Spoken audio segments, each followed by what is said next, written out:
નમસ્કાર વિદ્યાર્થી મિત્રો, જ્ઞાનદીપ ક્લાસીસમાં આપ સૌનું હાર્દિક સ્વાગત છે.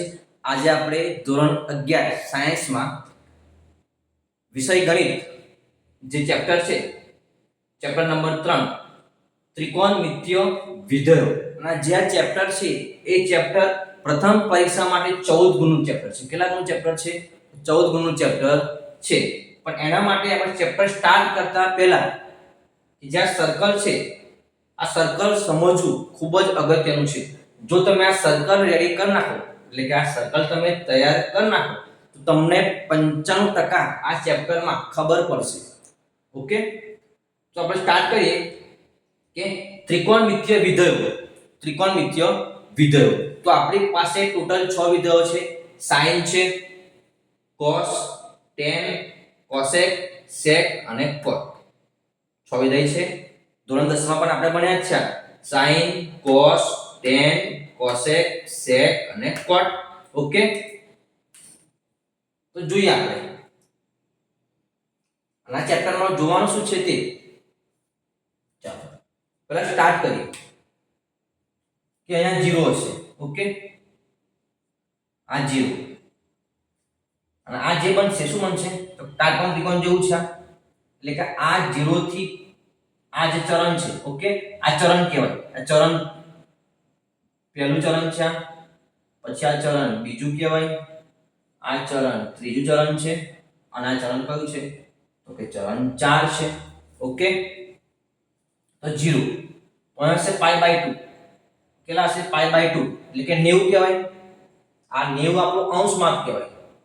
રેડિયન માપ કેટલું હશે? તો કે π/2. પાઈ ની કિંમત લેવાની છે આપણે 180. 22/7 લેવાની છે નહીં. એટલે 180 ભાગ્યા તમે 2 કરશો તો આપણને 90 મળે. પણ આ અંશ માપ છે. કયો માપ છે? અંશ માપ. આપણે જોઈશું તો કે રેડિયન માપ એટલે π/2. હવે આપણે શું કરવાનું કે 0 માં આપણે કેટલા મળ્યા? π/2 મળ્યા. કેટલા આપણને? તો π/2 0 પ્લસ π/2 π/2. ઓકે, હવે π/2 છે તો ફરી પાછા π/2 ઉમેરો તો π/2 પ્લસ π/2 π પ્લસ π 2π/2 ખાલી π થઈ જશે. 2 કેન્સલ તો રહે કેટલા? π. તો અહીં કેટલા હશે? π. ત્યારબાદ આ π માં કેટલા કરવાના છે? તો કે π/2. તો π માં આપણે π/2 ઉમેરી દઈએ તો આ 2π 2 ગુણ્યા π 2π ના π 3π/2. ઓકે, તો આ કેટલા હશે? 3π/2. હવે જે 3π/2 આયા એમાં કેટલા કરવાના છે? તો કે π/2. 3 ને 4π ભાગ્યા 2 2 દુ 4 એટલે આવી ગયા 2π. ઓકે, ફરીથી 2π માં કેટલા કરવાના?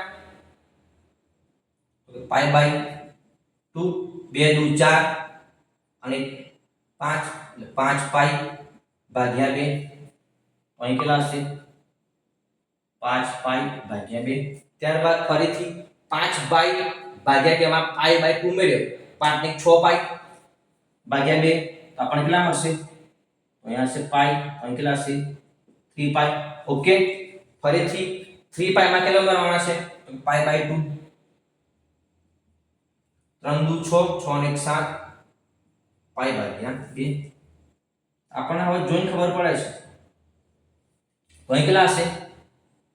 4π હશે. ઓકે, ચાલો હવે આપણે જોઈશું વધતું અને ઘટતું વિધેય. કયું વિધેય જોઈશું આપણે? તો કે વધતું અને ઘટતું વિધેય. તમારે દર વખત π/2 ઉમેરવાના છે. જે નવી કિંમત આવે એમાં કેટલા ઉમેરવાના છે? તો કે π/2. બીજું કે sin છે. ઓકે, તો sin નો વ્યસ્ત કોણ છે? તો કે cosec. ઓકે, cos નો વ્યસ્ત કોણ છે? તો કે sec. ત્યારબાદ tan નો વ્યસ્ત કોણ છે? તો કે cot. જોઈએ તો આનો મતલબ શું? all પછી sin cos એટલે all s t c. શું કહેવાય ને? all પછી આને કહેવાય s આને કહેવાય t આને કહેવાય c. all એટલે કે જેટલા આપણા પાસે 6 ત્રિકોણમિતિય વિધેયો છે એ બધા જ પ્રથમ ચરણમાં કેવા હશે? ધન હશે. આ ચરણ છે, પહેલું ચરણ. ત્યારબાદ s નો મતલબ શું કે sin, અને sin નો વ્યસ્ત કોણ છે? તો કે cosec. એ બંને ધન, બાકીના બધા કેવા હશે? ઋણ. તો લખી દઈએ આપણે અહીંયા ધન. ત્યારબાદ ચરણ ત્રીજામાં tan અને cot એટલે t, tan અને cot એ બંને ધન, બાકીના બધા કેવા? ઋણ. ત્યારબાદ લાસ્ટમાં c, cos અને sec એ ધન, બાકીના બધા કેવા? ઋણ. cos અને sec ધન છે. હવે જોઈએ આપણે વધતું અને ઘટતું વિધેય. કઈ વિધેય જોવાનું છે આપણે? ઓકે, વધતું અને ઘટતું વિધેય. ઓકે, તો આપણી પાસે છે sin છે, ત્યારબાદ cos છે અને tan છે. આ ચરણ છે, ચરણ પહેલું, ચરણ બીજું, ચરણ ત્રીજું અને ચરણ કયો છે? તો કે ચોથું. ઓકે, બીજું એક નોંધ છે, એ નોંધ તમારે યાદ રાખવાની છે. tan છે, tan બધા જ ચરણમાં કેવું વિધેય છે? તો કે વધતું વિધેય છે. કેવું છે? વધતું વિધેય છે. tan બધા જ ચરણમાં, એટલે ચરણ 4 જ છે. ચરણ ચારે ચારમાં tan કેવું છે? તો કે વધતું વિધેય. અને જ્યારે વધતું વિધેય હશે, કયું વિધેય હશે? વધતું, તો આપણે શું કરીશું? તીર ઉપર તરફ. અને જ્યારે ઘટતું વિધેય હશે, તીર કેવું હશે? નીચેની તરફ. ચાલો જોઈએ બીજું કે આમાં જે x યામ છે એ કોનો હશે? cos નો હશે. અને જે y યામ છે એ કોનો હશે? sin નો હશે. ઓકે, બધામાં એવું છે, x યામ cos, y યામ sin. ત્યારબાદ જોઈએ છે કે ચરણ આપણું પહેલું ચરણ છે. કયું ચરણ છે? પહેલું. આપણે ઘડિયાળની કાંટાની વિરુદ્ધ દિશામાં જવાનું છે. કઈ દિશામાં? ઘડિયાળની કાંટાની વિરુદ્ધ દિશામાં જવાનું છે. એટલે આપણે 0 કર્યા, પછી π/2 કર્યા, π/2 ફરીથી π/2 ઉમેર્યા, તો π થઈ ગયા. ઓકે, તો ચાલો જોઈએ. આ જે કિંમત છે 1 અને 0, cos પહેલી કિંમત છે 1 થી 0 થઈ ગઈ. સંખ્યા રેખા હોય તો અહીંયા 0, અહીંયા 1, અહીંયા -1. 0 1 થી કેટલી થઈ ગઈ? 0. 1 થી 0 થાય એટલે ઘટ્યા. તો જે cos છે એ cos પ્રથમ ચરણમાં કેવું વિધેય છે? તો કે ઘટતું વિધેય છે. કેવું વિધેય છે? તો કે ઘટતું વિધેય છે. ઓકે, પડે છે ખબર? 1 થી 0 થઈ ગયા એટલે ઘટ્યા. sin દેખો, sin 0 થી 1 થઈ ગયા. 0 થી 1 એટલે જમણી બાજુ આયા, એટલે કે વધે છે.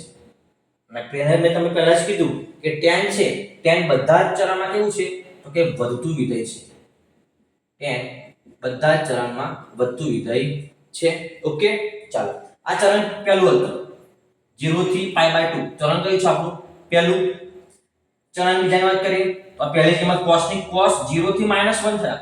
0 થી -1 એટલે કે હજુ પણ ડાબી સાઈડ રહેશે, એટલે ફરીથી કેવું કહેવાય વિધેય? ઘટતું વિધેય કહેવાય. ઓકે, sin ની કિંમત દેખો 1 થી 0 થઈ ગઈ. 1 થી 0, 1 થી 0 એ પણ ઘટે જ છે. ઓકે, 1 થી 0 થઈ ગઈ તો એ પણ ઘટે છે. sin છે બીજા ચરણમાં કેવું છે? ઘટતું વિધેય છે. ત્યારબાદ ચરણ ત્રીજું છે. ઓકે, -1 થી 0, -1 થી 0 વધે છે. તો cos છે એ ત્રીજા ચરણમાં કેવું વિધેય છે? તો કે વધતું વિધેય છે. ઓકે, -1 થી 0, -1 થી 0 જમણી બાજુ આવે છે. sin નું જોઈએ, sin 0 થી -1 થઈ ગઈ. 0 થી -1 પાછું ઘટે છે એટલે ડાબી સાઈડ જાય, તો એ ઘટતું વિધેય છે. લાસ્ટ ચરણ છે આપણું છેલ્લું ચરણ કે cos છે 0 થી 1 થઈ ગયા. 0 થી 1 જમણી બાજુ આયા એટલે વધે. cos છે એ ચરણ 4 માં કેવું વિધેય છે? તો કે વધતું વિધેય છે.